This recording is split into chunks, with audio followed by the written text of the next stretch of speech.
And it starts soon. Yeah, well, I think it'll populate for both of us. So, Hey folks, this is Ford Fisher, and this is Magic the Grappling, episode 5. We're going to be brought to you by manatraders.com and onelioncbd.com. And I've got a promo code with ManaTraders. It is Moon, Moon. You get 15% off for your first 3 months. And today, like I said, we have Matt, or MHayashi, or Magic Matt, as you know him on YouTube. How you doing today, Matt? oh yeah, I'm doing really well. And yourself? Doing real well. I'm excited to have you today. And so, what I wanted to talk to you about was a little bit of pro wrestling and Magic the Gathering, of course. And we talked a little bit offline before this, and you said that you have more experience playing the video games of pro wrestling, especially from Nintendo 64. Which games exactly did you play? Oh, I was playing WCW versus NWO World Tour. That was the main game that I played on the N64. Lots of fun memories with that. I did play a little bit of WCW versus NWO Revenge also, the sequel, but I never actually owned that one. You know, that was one of those games that you know, like sometimes you rent games like every weekend, but for some reason you don't buy it. I have no idea why I never actually bought that game, um, but yeah, WCW versus NWO, that was that one I had. That one, I mean, I must have played countless hours. And you know, sibling rivalry too. You know how that goes. Oh, absolutely. Yeah. So you had your brother to play with, a younger brother or older brother, Yep. or? Yep. Me and my younger brother used to play that all the time. Oh my gosh, I bet. Oh my gosh, that's great. See, I was an only child, so I didn't have all that. I had to, invite friends over and try to beat them and all that. But I was more of the WWF guy, so I played the No Mercy and the WrestleMania 2000, which were actually really similar games to the WCW games. They were just different, wrestlers, of course. Did you ever play those two? Oh, wait, which ones was it you said? They were. It was the WWF games. They were Oh, No right, right. Mercy and WrestleMania 2000, I believe. Okay. So, I'm not familiar with the with like the sub designations. I did play a WWF game. I rented it. I mean, obviously, like it had Mankind. It had British Bulldog, I think. Okay, yeah. So yeah, you did get a WWF game, but so back to the WCW games. Who did you normally play with? Did you like Goldberg or Kevin Nash or something like that, or did you not really care? Oh yeah. Well, I think Goldberg was only in Revenge. I don't think he was in World Tour. I mean, Oh, he I'm wasn't. like 99% sure he wasn't. Yeah. World Tour had a relatively limited roster for the US wrestlers. But what made World Tour special? Actually, did you ever play World Tour? I mean, limited. I just and that's where I didn't really know many of the wrestlers. I had a couple of friends that played that, and I think I remember seeing like Jushin Liger and some of the other real famous foreign wrestlers, right? Well, right, right. See, that was kind of the gimmick with World Tour is that they actually had a bunch of wrestlers from like Japanese wrestling federations and maybe other ones too. My guess is probably those other two, the Independent League and the I forget what the other one was called. But like as a kid, those never really made sense to me because I remember I had a friend who was into wrestling here in the States. And he was like, I have no idea who these people are because I guess he wasn't familiar with Japanese wrestling. Although what I heard though was that where ironically, even though the game was developed in Japan, I heard ironically they didn't actually get the licensing rights to any of the Japanese wrestlers. And of course, the Japanese wrestling leagues have a lot of Westerners in the wrestling league too. So those guys like I think what was his name, like Glacier or whatever, like those guys. Those are probably Westerners, Western wrestlers, but they were probably wrestling in the Japanese leagues. At least that's my understanding. And most of this, by the way, comes from a YouTube video I watched about these wrestling games. I wish I could remember it, but it was a Oh, really good that's video because cool. I never really knew the history behind these games that I played. But yeah, ironically, they didn't get the licensing right, as I heard, to the Japanese wrestlers. So they had to change the names. They had to change probably the names of the organizations. But that was kind of the idea. Was kind of like a dream match between like the two main U.S. Or one of the or two of the main, I guess, U.S. Promotions and the Japanese, and maybe there was another one too. But yeah, Yeah, I remember that, and then of course the WCW and NWO was real famous. I mean, that was incredible. With Hogan, and he had well, not Big Show. I guess his name was what was it, just the the Giant, Giant. right? Yeah. Yeah, or you mean Um, Revenge, right? is that The one Revenge? with That like was the that front of huge Revenge, roster. wasn't it? Yeah. Right. Because both were technically WCW versus NWO, but I think more people are probably familiar with Revenge, because that was kind of like everything the World Tour was. At least the version we got. There's an interesting story behind apparently the World Tour version in Japan had a lot more wrestlers. What? Yeah. And in fact, I heard. Oh my God. Look, I don't want to spread fake news or anything, but this is what I was told in a YouTube video, and it looked pretty well done to me. So jokes on me if I believe some kind of like a completely out there YouTube video. But I was seeing screenshots that looked real to me. That supposedly they had like I think they may have even freaking had Hicks and Gracie in there. It's crazy. Oh There was my like a lot. gosh. Yeah, there was a lot of wrestlers and even and maybe even non-wrestler people. Because like how there was the Black Widow and Joe Bruiser as like those two specialty characters in the US version. No, I didn't really play that game very Oh, often, right. You played Revenge. well, I didn't even really play any of the WCW games very often, and it shows in this interview so far, obviously. And you know, I'm kind of struggling, so I don't know these two wrestlers at all. Actually, who are these two that you're mentioning? Oh no, they're actually not wrestlers. Oh, they're not. Like because in the US version you had WCW, NWO, the independent league or independent federation. I forgot what it was Oh called. yeah, that's the And IWGP. That's the Japan, New Japan, right? right. Well, right. Something like that. I mean, it was called like the independent something, which was probably the stand-in for that, for that New Japan Federation. Okay, yeah. Yeah, it had four total leagues, two that were probably Japanese ones. Definitely seemed definitely the two foreign ones. Let's put it that way. The NWO and WCW, and there was also kind of like a fifth sort of specialty league, but it wasn't really a league. It was really just there was two special unlockable characters that weren't affiliated with any of the other four leagues. Huh. They were a female wrestler called Black Widow. Actually, I to this day really don't know who she's based on, or yeah, she's probably based on some type of female I've never wrestler. heard of that. I think there was something similar to that where back in the '80s where there was like a big bad turn and they had was it Fabulous Moolah dress up as a spider and put a mask on and they had her beat the champion for real when the champion didn't want to give up her title. Um, because and that was weird. And I think it was something like the Black Widow or Arachna Woman or something like that. I can't remember, but Yeah, it could have been based on that. I don't know. But the other one that was kind of more interesting to us as kids back then was the other one was actually Joe Bruiser. And what makes Joe Bruiser unique is he's not a wrestler at all. He's a boxer. Um, Oh, I've never heard of him. yeah, he's kind of I think he was kind of supposed to be like a Muhammad Ali rock knockoff type character. Um, so the idea was is you could sort of play as non-wrestling characters with like other martial arts, you could say. Um, but the thing is like he was an interesting character. I mean, he only had punches. Like the way those games worked, WCW versus NWO, both Revenge and World Tour, was it's essentially kind of like a rock paper scissors sort of design and how the combat worked. You had like B did a strike move. You could either hold B for like a powerful strike or just tap it for a quick strike. Right, yeah. And you could also and A would grapple. You'd sort of like lunge towards your opponent, like try doing like a grab motion. Again, A was like for a quick grab, and holding A was like for a more powerful grab, where you could do more powerful throws. Right, and they would take a little bit longer to grab them in E- the strong grapple too.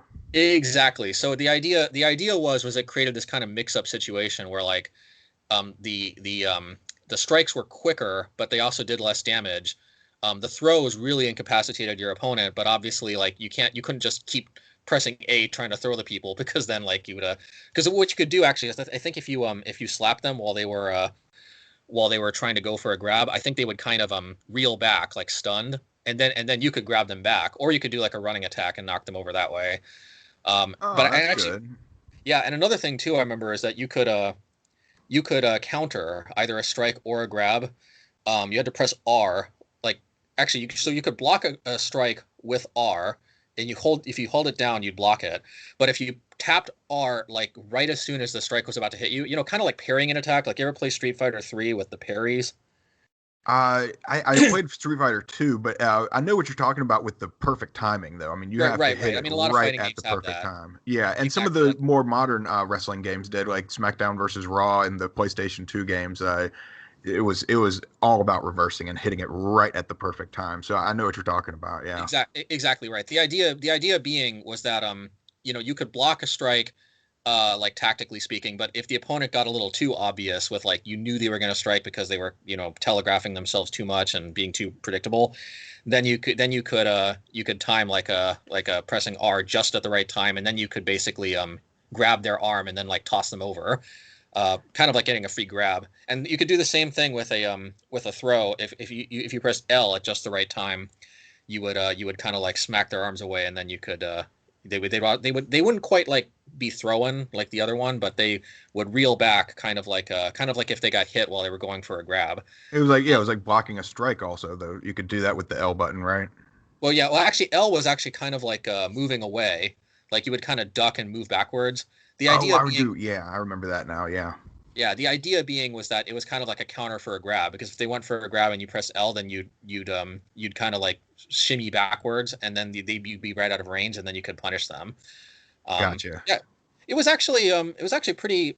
I think a pretty good design, truth be told. I mean, it's somewhat simplistic in a way, but honestly, sometimes these simplistic controls actually lend themselves to surprisingly complex combat. And I don't know that there was a super complicated metagame or anything like that with that game. I honestly don't know, but I remember when I first played, for example, Super Smash Brothers, it actually kind of felt somewhat similar in that all of the moves are all based on simple motions: forward, back, up, down, A, B, stuff like that, which kind of reminded me of those wrestling games.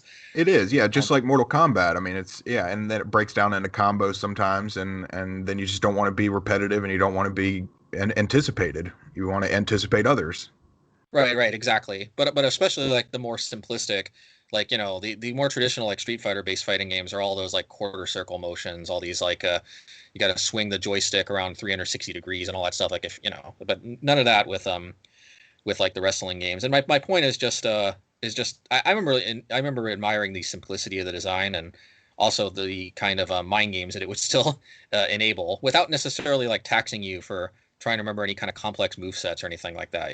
It's so true, and you're so right. And they made let's see, at least four games that I know of with almost the exact same way. And those two that we're talking about, the WCW games and the two WWF games, were almost carbon copies of each other.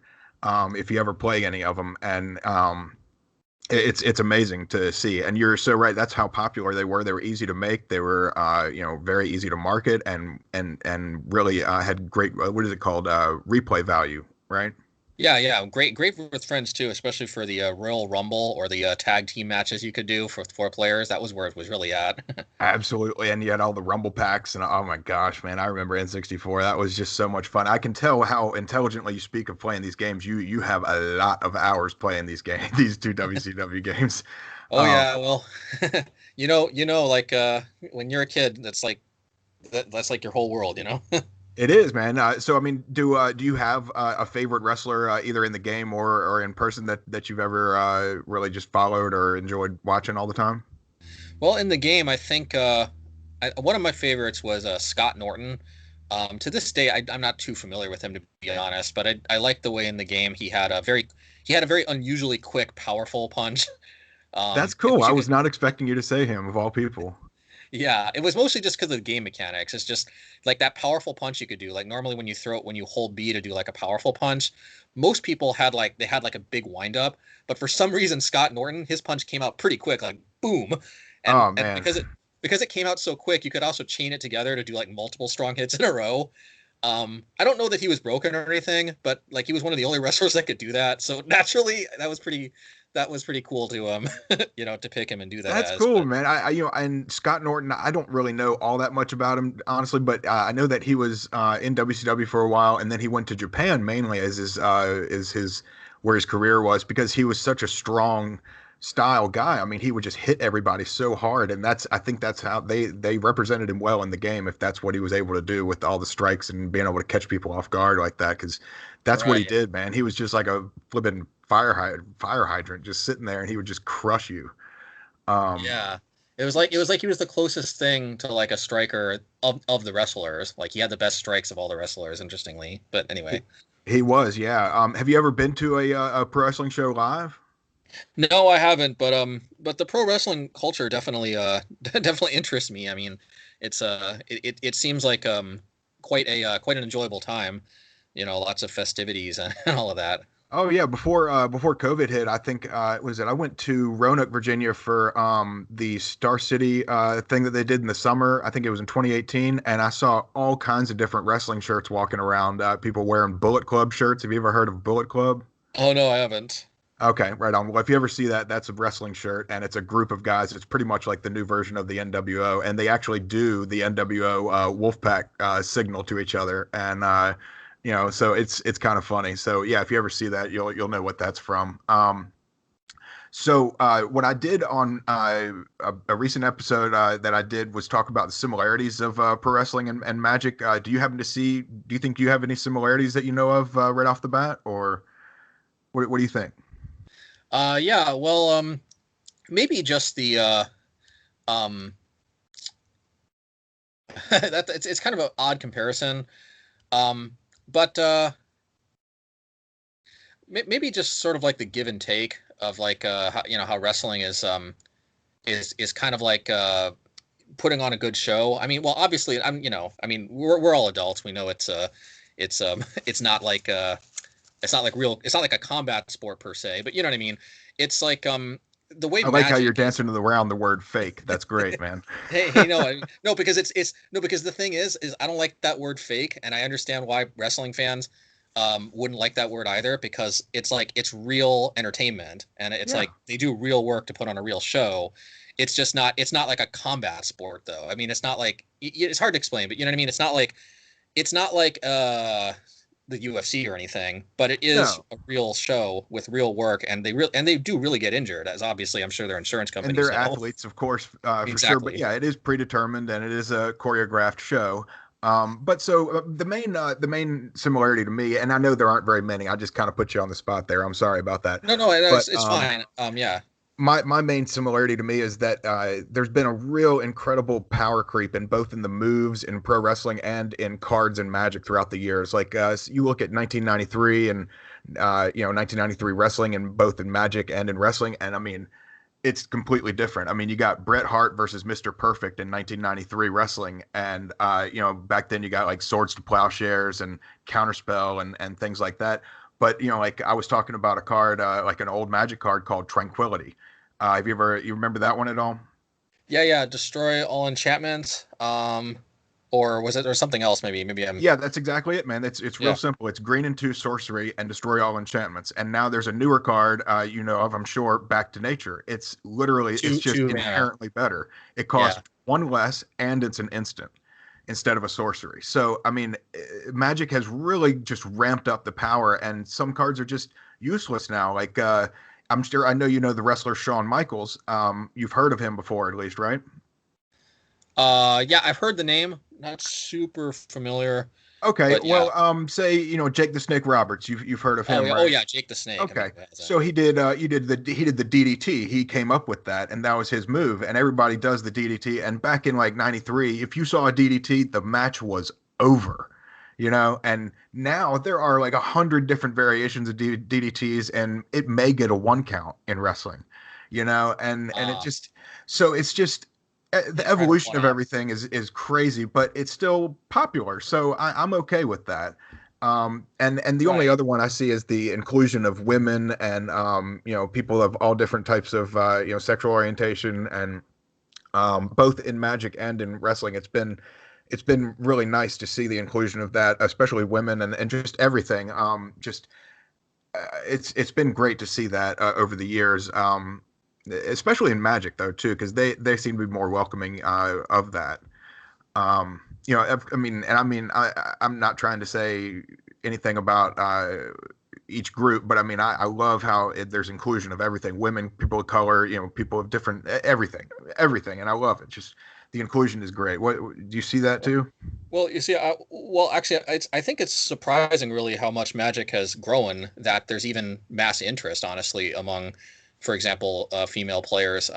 So I definitely think it's a good thing that that the game is trying to appeal to a larger player base. But I also think that it's a sign that the game has grown quite a bit, because you know how these more niche communities are. A lot of times they cater more to like their to their relatively small but very so-called rabid fan base, and Yes. like honestly, I was kind of worried Magic would kind of stay in that phase in a way for forever, but like very clearly Magic has broken out into the mainstream, and now now people's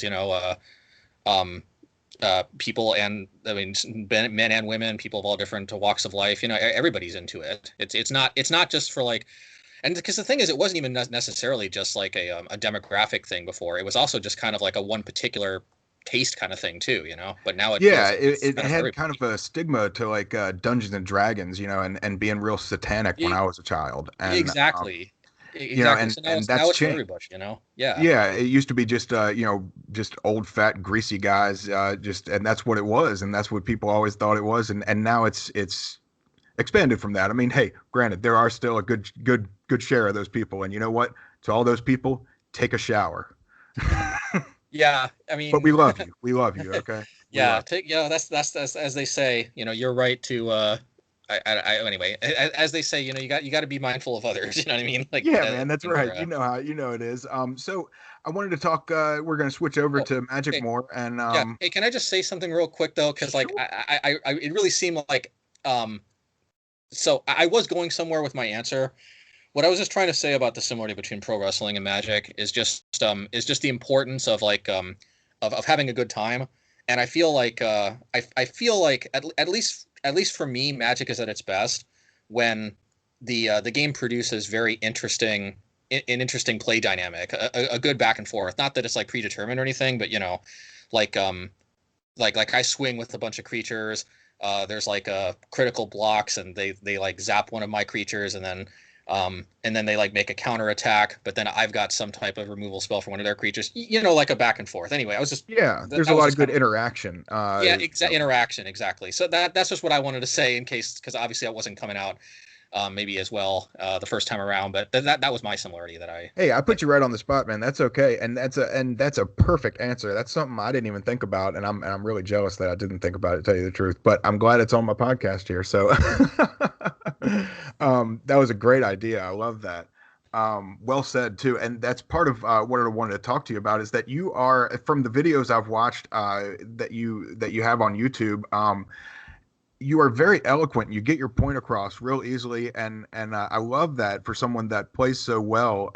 Because I think I can do that sometimes. I struggle with it, but I don't play so well all the times, and I don't have great success. But that's okay. I'm fine with that. It's cool to see someone that has both of that. That can like someone like Reed Duke. You watch his streams, and no offense to Reed Duke because oh he's a yeah. fantastic Magic player. He's not all that great at talking at the same time, and you're very good at doing that, and you seem to be doing well with that right off the bat, and you interact with your people on Twitter. Almost every comment I see on your videos and everything, you talk to the person intelligently and respectfully. I really like that. Well, I appreciate that. I mean, well, and I mean, but it's not like I have like 10,000 subscribers, or like hundreds of thousands of people asking me questions and things. So I definitely do my best to try to answer people's questions, because naturally people are interested in me. So I want to I want to help them out if I can. I mean, that's I think we all want to we'd all want to help people if we can, if it's just like taking a few seconds to answer a question, especially. Absolutely, and I agree with that. It's just that I kind of took more of the route of trying to be an entertaining person because I knew that I wasn't the best player, and I was just trying to play fun decks and just have a good time with that. But as far as your most recent video, as far as having fun, also I heard you were trying to kind of throw around maybe the idea of playing with Blood Sun. What are you thinking about with that? I know that it replaces itself, and what I mean, are you trying to beat Amulet Titan? Is that the main idea there? Oh, yeah. Well, I actually did play around with it a little bit. I don't think I ever actually recorded a league though with it. Yeah. So here's the interesting thing about Blood Sun. Sometimes it's really good, and It's just ultimately, I'll cut to the chase. The biggest problem with Blood Sun is it's just not better than Blood Moon, and it's just hard to justify playing way too many 3-drops. You know what I mean? Like the deck already has quite a few 3-drops in it, but I mean, but the card is solid. It shuts off fetch lands, obviously, like everybody knows. It replaces itself, and it really shuts off a lot of broken things, like obviously the Amulet Titan deck. But another thing too is the red black shadow deck. What a lot of people don't understand, for example, like sideboarding tip, you always leave Blood Moons in. You may not necessarily need to leave all 4 in. I personally do, but how does this segue into Blood Sun? Well, it's because one of the main reasons Blood Moon is good in the matchup is that it prevents them from being able to take damage off of their own lands. You actually don't want them taking a lot of damage too early. So I remember Blood Sun, it was good in that matchup because it was kind of like a Blood Moon that cantripped, That's because a good that was, idea. Yeah. Yeah, that was one of the main things Blood Moon was doing. Because it's, sometimes you have to kind of experiment, and sometimes you kind of something is working, but you don't know exactly why it's working. So sometimes it's good to kind of play around with it a bit, and then try to figure out why it's working. And I always remember having more success against the shadow decks when I had Blood Moon in my deck, even when, for example, they had 2 swamps, which for some reason they still mostly don't seem to be playing 2 swamps. I'm not sure why, but sometimes they do. You never know. right. But even when they do, I remember still being like, yeah, I'm still having more success, and it's the same reason why Blood Sun was also doing well for me in that matchup, because it was like, even if they were able to cast all their spells, it's just if they can't actually cast any of their shadows because they can't actually drop their life total, then they either have to start using their own burn spells on their own life total, which is card disadvantage. I mean, they can do that, but like suddenly yeah, they have to pay a real price to actually turn on their shadows, which may have been kind of Wizard's intention in the first place in a way. Yeah, I think you're right. Right, and yeah, so like it kind of depowers their deck a lot because their deck kind of relies on the assumption that they can drop their life total, as much as they want whenever they want, and Blood Moon and Blood Sun for that matter say no to that. So that's where that's good. It's just that it's just ultimately Blood Moon essentially does everything Blood Sun does for the most part. It just does it better. Sure, it doesn't replace itself, but it also color screws people against, for example, Earl. Like Blood Sun doesn't do all that much against Earl, for example. So like that's kind of why I didn't go too far with that. That's true. Okay, so yeah, so Blood Sun with the fetch land is completely useless then, right? So they can't even tap it for anything. It's not even a mountain like it is with Blood Moon, right? Well, okay. Right. Yeah, well, like sometimes you'll obviously get an Earl player if you like drop a turn 3 Blood Sun on the play, and they have a bunch of fetch lands in their hand. But of course, sometimes, as you see in my videos, a lot of times Blood Moon gets dropped on like turn 5, turn 6 even. It does, yeah. Right, and like obviously then Blood Sun, that's where Blood Sun doesn't really do a whole lot other than cantrip, But yeah, but again, it depends on the matchup because like against Titan, it's almost as good as Blood Moon, and just their deck doesn't do anything while it's in play. And I know, but it seems like if you don't have a Blood Moon, Blood Sun, or Magus of the Moon out, Amulet Titan is probably one of your tougher matchups. Is it not? Well, it definitely was before I main deck Blood Moon, but so like I'm not gonna say it's an easy matchup because it's not, and obviously they do. I think honestly, I've probably won about 55, somewhere between 55 and 60. I don't want to quite say I've won like 60% of my matchups, but I feel like I've won somewhere between like 55 and 60% of my matchups. I'm trying to keep track of my matches now, but anyway, one thing that happens is whenever I switch around the deck a lot, I feel like I can't really trust the old results, so I kind of wipe it clean, and then like I can never really get like a really good big data sample going. But maybe that's another thing I'm going to work towards. But yeah, I do think from what I recall, I do tend to win slightly more often than not, because actually I end up taking game 1 actually a good chunk of the time, because they don't really have many ways to deal with Blood Moon in the main. I see some people messing around with what's that card called? The Green Force? No, not the Green Force. Not in the main. They wouldn't play that in the main. The elf, the Reclaimer, Elvish Reclaimer, right? No, not Elvish. Reclamation Sage. Reclamation Sage. That's it. Yeah. I had Reclamation in my mind, but yeah. You knew it. Yeah, you knew where you were going. That's funny. Right. Yeah. So I do see sometimes they have Reclamation Sage. Even when they do, though, it's really clunky because usually they have to pack for it, and then like they lose their whole next turn. So sometimes you can get them because they have to take too much time off. A couple times they did get me that way. I think when my hand was particularly slow and I wasn't really doing anything else. But actually, I find myself taking game one a surprising amount of the time, mostly because they don't really, from my experience, play much answers to Blood Moon other than possibly Reclamation Stage. I don't think most of them do, but even when they do, it's kind of clunky. And they definitely don't main deck it. Yeah. Right. Well, I think some people were main decking it from my experience, but like I said, even when they would only main deck like one copy because you can't like main deck four of those, you know. There's just no way. Yeah, there's no space for that. Right, and it's probably correct to be honest. Like some people, I think main deck like one copy so they could pack for it. But again, just really clunky because they lose their whole next turn, and also sometimes they'd Reclamation Stage one Blood Moon. They'd have to pack to get it, but then I'd drop another Blood Moon and they'd die to their pack. So not exactly the most ideal. Yeah, a one of Rec Sage in the main doesn't exactly swing the matchup that much back in their favor in game one, if at all. So I think the fact that I'm winning game one a good chunk of the time does put me slightly ahead. But they are surely a beast, and and if I'll be honest, it is kind of frustrating, but they are a deck to be reckoned with, and you certainly feel that in games 2 and 3 when they are packing answers to Blood Moon. Oh my gosh, no kidding. And especially with this Field of the Dead, I mean, they got so many different answers now. And speaking, of playing with cards from the sideboard in the main deck, I see that you played a couple leagues with Relic of the Progenitus in the main deck, and you took out I think you took the creature out, right? The adventure creature, the Bone Crusher out, and put it in the sideboard for a little bit. Yeah, I've been experimenting, trying to fit more cards in my sideboard mainly, which means putting some cards, traditionally thought of as sideboard cards into the main. And it also means, unfortunately, trimming some Sacred Cows from the main deck. So I actually think I've settled on trimming Lava Dart instead of Bone Crusher Giant. I do think in some of my previous leagues I went against Bone Crusher Giant. Yeah, the idea being, I mean, those two cards are kind of the most cuttable in a way. Although I know it sounds weird because Lava Dart obviously increases the clock by probably like a full turn if it's in your hand and you have like at least a couple creatures. But it's ultimately just that it doesn't actually kill that many must-kill creatures in Modern. Like it doesn't kill Elvish Reclaimer. It doesn't kill the opposing Monastery Swiftspears or Soulscar Mages. Right.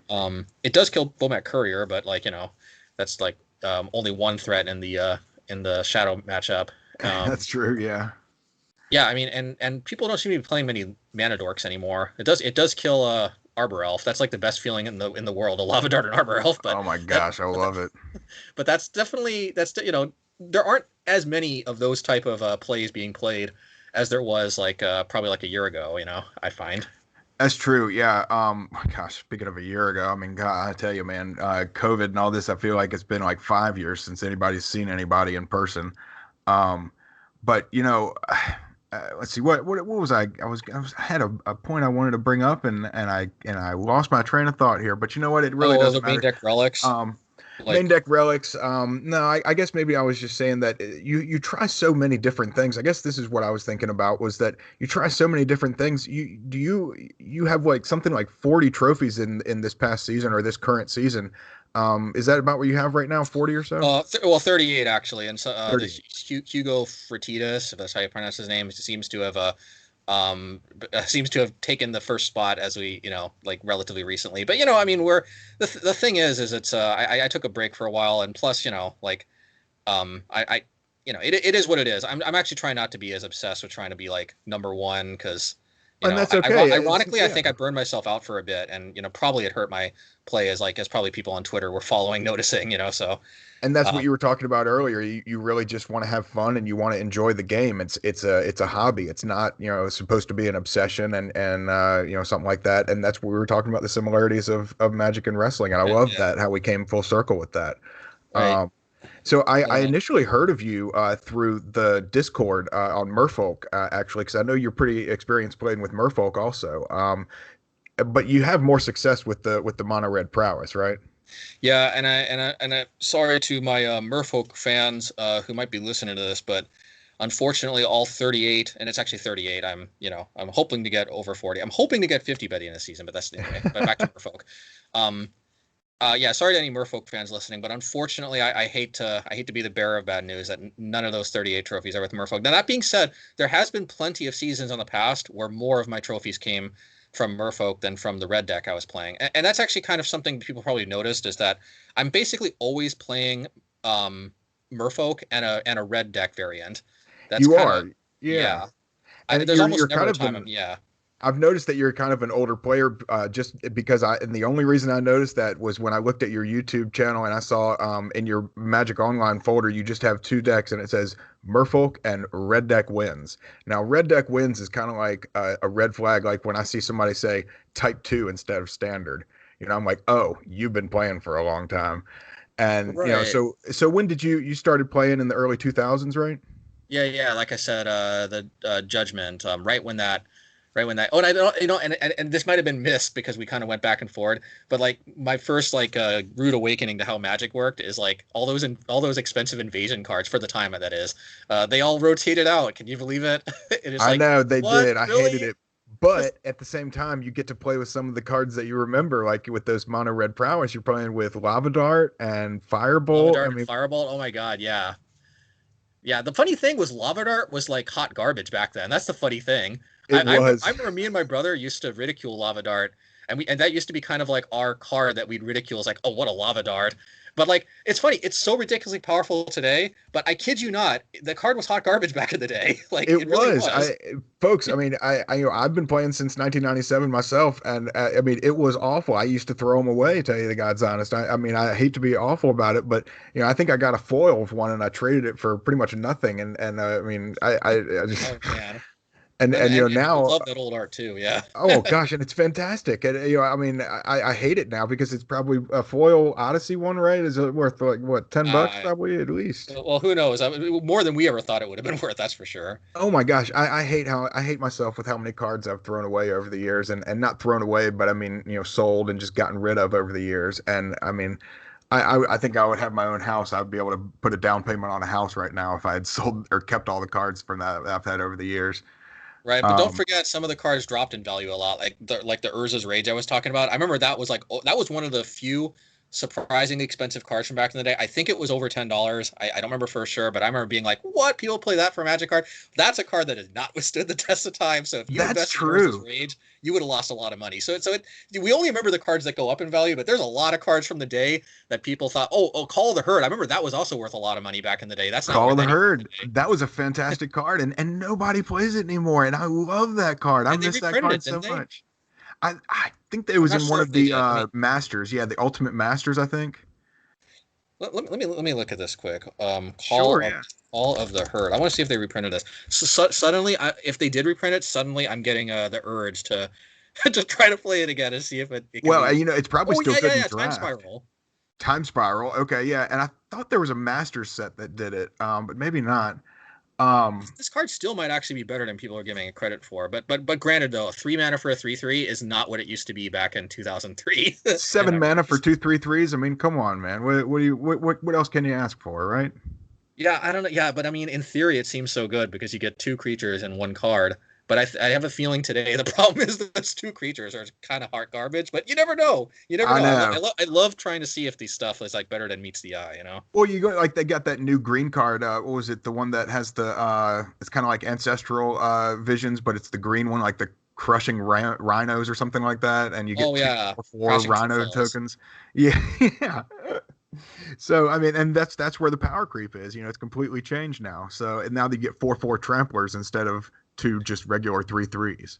Oh, another card, Spirit Monger. I have no idea why this was worth a lot of money back in the day, but Spirit Monger, I remember, was going for a decent amount.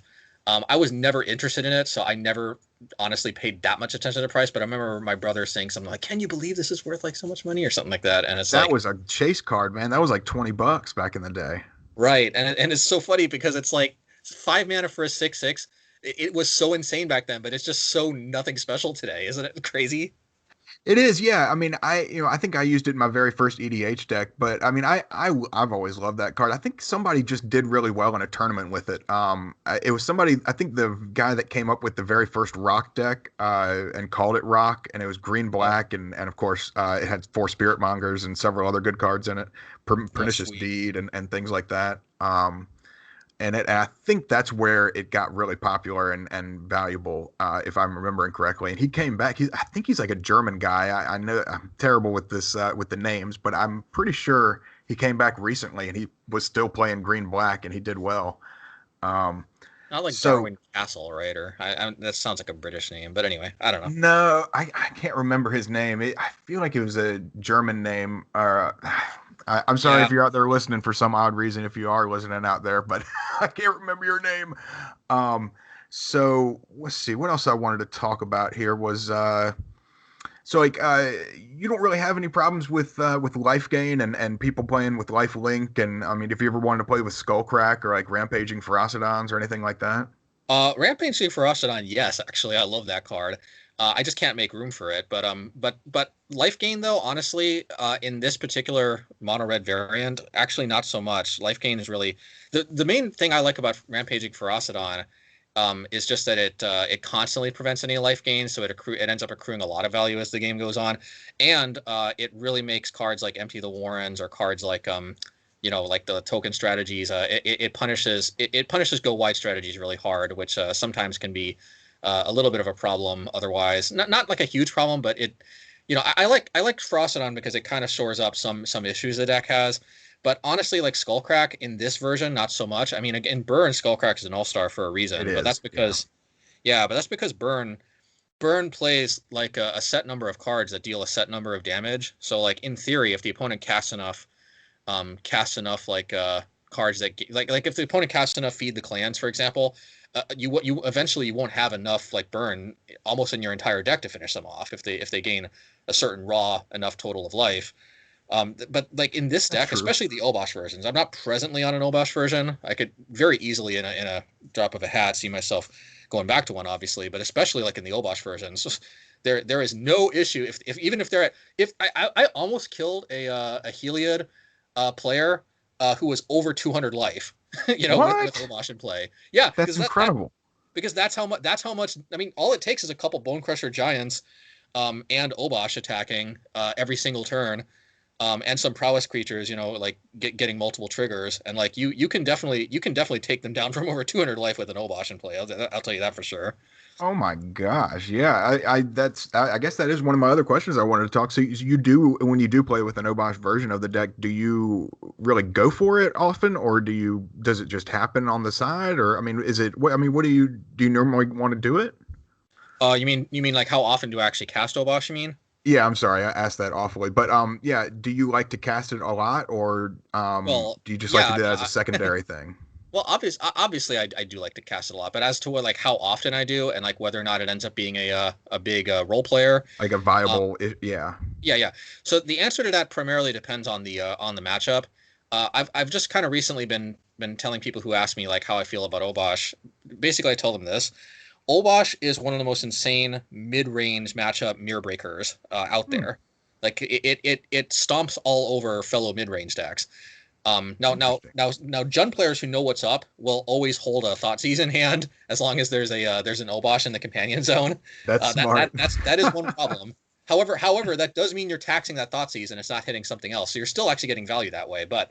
Um, but that being said, but by the way, actually, that still shows the power of Obosh. The fact that that's probably correct a good amount of the time. You know what I mean? But Yeah, I hear you on that. But so does Obosh, when you play it, not when you play it, but when you use a version of the deck, does it kind of require that you need to play with pillage? no, no, no. By no means. Pillage is quite an optional sideboard card. But lately I've just been finding it's been very helpful with, for example, the Heliod combo, taking out those basic forests with one or more Utopia sprawls on them. There's no better feeling, let me tell you, than pillaging a basic forest with like 3 Utopia sprawls on it.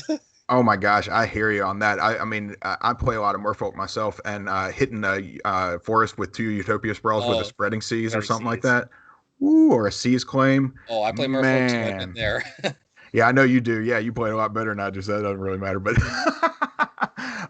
the only thing I've ever done in paper, I top eighted regionals with Merfolk in 2017 in Raleigh. So that's really my only claim to fame in paper. Did you ever play a lot of in paper and Friday Night Magic and things like that? Yeah, Friday Night Magic, on and off. I I honestly kind of looking back wished I would have done more paper tournaments. My biggest result, which might seem not as impressive as some people might think, but I'm still proud of it. My top result was I think top I think top 64, but I think kind of like high top 64. But anyway, I made I think it was top 64 with in the Legacy Championships with Merfolk. Um, Whoa, that's killer. yeah, but of course, it was a field of I think like 400 people. I can't remember for sure. So it wasn't insane, but I was proud of it because I'm like, yeah, this clearly I was up against really stiff competition. So I still felt And good about it. and Merfolk is an off the beaten path deck in Legacy. I know Oh, right, that, right. and that That was was actually back in going to be like one of my next questions. Was do you play any other formats? So you play Legacy, obviously. oh I used to play Legacy. That was many years ago actually. That was actually the Pro Tour that not the Pro Tour. That was the Legacy Championships that actually Reed Duke won with Elves. Although I'm sure he's actually won a number of well, I don't know if he's won a number of Legacy Championships with Elves, but yeah, I remember he won that event with Elves. Oh, That that's was upwards of like 9 or 10 years ago now, isn't it? yeah, that was back when Reed Dukes was all over Legacy Elves. I Okay. used to play actually that was my introduction to Merfolk is Legacy. Because actually like I think like I explained in one of my videos, the reason why I have like a mostly mono blue and mostly mono red, and now they are just straight mono red, mono blue. Every once in a while, you might see a slight splash in both of the decks. I never Okay. really honestly like splashing, that much, or even playing that many of a splash color, just because I really like rock solid mana bases. But anyway, back to the point. Um, yeah, one of the reasons I think I kind of mentioned in the video, one of the reasons why I have like these mostly monocolor decks is I actually used to have a mostly monocolor deck of like each color. Um, and actually, my mostly mono blue deck, way back when I was first trying to like build at least semi-competitive decks, was actually something more like Randy Bueller's draw go deck, which I read about through like those Magic articles. I Yeah. obviously that was before my time. I wasn't playing back in like Tempest, Mirage Block, but I love the design. I looked at that deck and I fell in love, even though that was like an earlier standard. But It uh, was, yeah, that was more like the deck, I think they call it. It's like white and blue Oh, and it's a spiritual successor to the deck, but yeah, it's yeah. called Draw Go by Randy Bueller.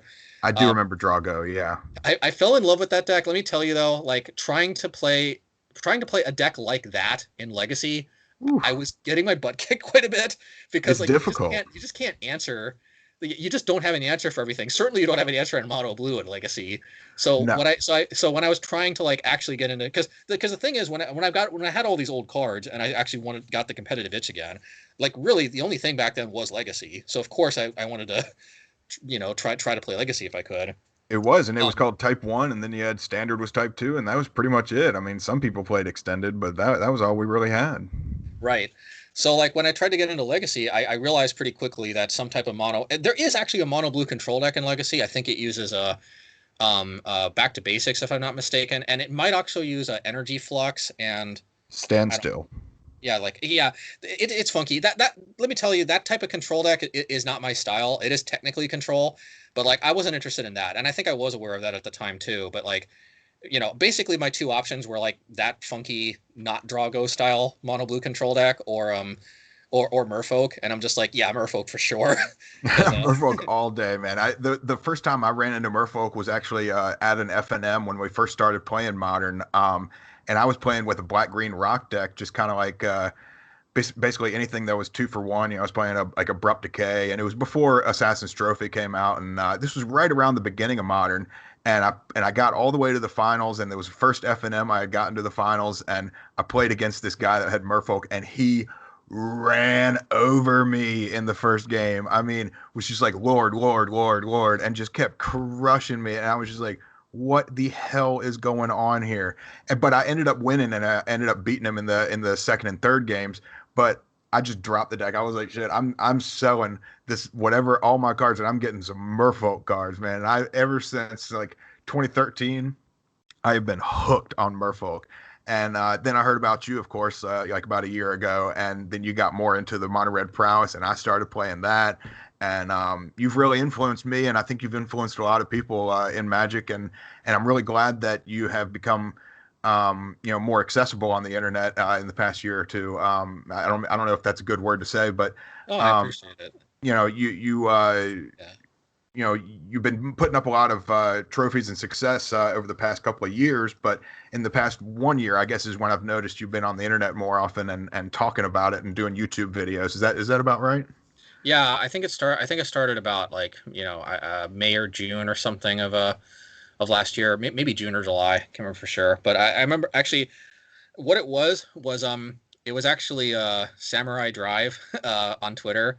I'm sure we've all bumped into our fair share of time if we've been grinding on MTGO. Oh But yeah. yeah, felt I mean a Japanese player, and I'm half Japanese, so like I unfortunately don't speak don't speak it, but like he's a very good Japanese player, but I remember he said the Japanese Magic community needs you to needs you to be posting YouTube videos. Please do it. I forget exactly how he phrased it because I was using, I think I can't remember if I used Google Translate or if he was posting in English, but either way, whatever it was that he said, which was something to the effect if he wanted me to post YouTube videos. I don't remember the precise details. I just remember being like, well, shit, if Samurai Drive needs me to be posting YouTube videos, then I have to. So That's funny. Yeah, like we need representation. We need you to speak up. Hey. I don't know. I don't know all the reasons why. I just know that he wanted it. So I'm like, well, he wants it. He's got it.